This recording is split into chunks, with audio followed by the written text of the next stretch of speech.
Some people say that they're spiritual but not religious. They say that organized religion is not really for them. This is a very appealing thought, but if you take 2 seconds to think about it, it falls apart completely.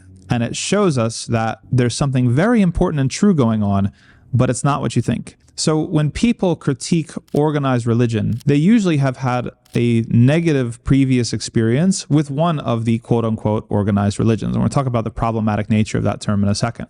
Meaning that maybe you were a Christian, maybe you were a Jew, maybe you were something else, and you had a negative experience, and then that made you run away from it. I mean, I can relate. That was my experience of Christianity as well.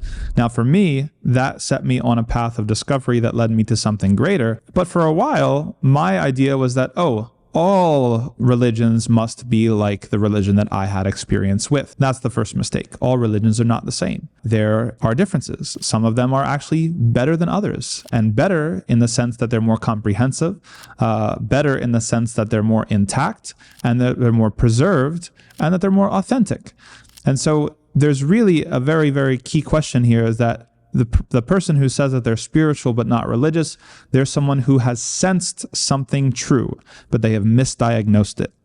The thing that they sense is true is that there is some religious or spiritual malpractice going on. They're able to feel and to sense that there's something off, that something is not authentic, that something is not right. However, the conclusion that they come to that, all religion must be like this, or organized religion. Whenever you mix human beings and religion, we hear this a lot. Human beings and religion don't mix. I'll figure out my spirituality myself. Which brings us to the second point, is that there is no space in which religious ideas are not organized, right? There's not like organized religion over here and disorganized religion over there. No, that's not how it works. You're really just talking about who is organizing your religion for you. If you belong to a religion, then you are not the only person that's in control. There are other people, whether they're good or bad people, that's a separate question, but there's other people that have taken part in the shaping of your religious practice and experience. If you are spiritual but not religious, or you're against organized religion, you're really just organizing your own religion. Right? You like meditation, you like yoga, you burn some incense sticks, whatever it is, you're the one that's now picking and choosing. You're in the driver's seat. But the larger point here is that there's always going to be some organization of religion, whether it's you doing it exclusively or whether it's someone else doing it. And if you have distrust of other people organizing your religion for you, why is it that you trust yourself to do it on your own?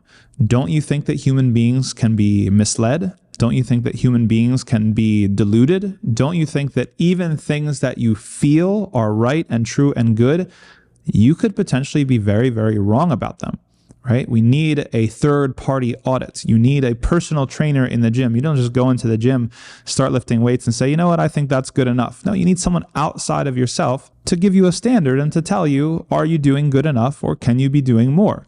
Or are you doing too much? Right? This is important, and it applies to religion as well. And so what really is the heart of the matter is whether the religion is authentic or not. That if you're upset about other people having organized your religious ideas or your religious experience for you, it's not necessarily that just anybody else was involved. It was if people interfered and meddled and changed what was actually a divine revelation.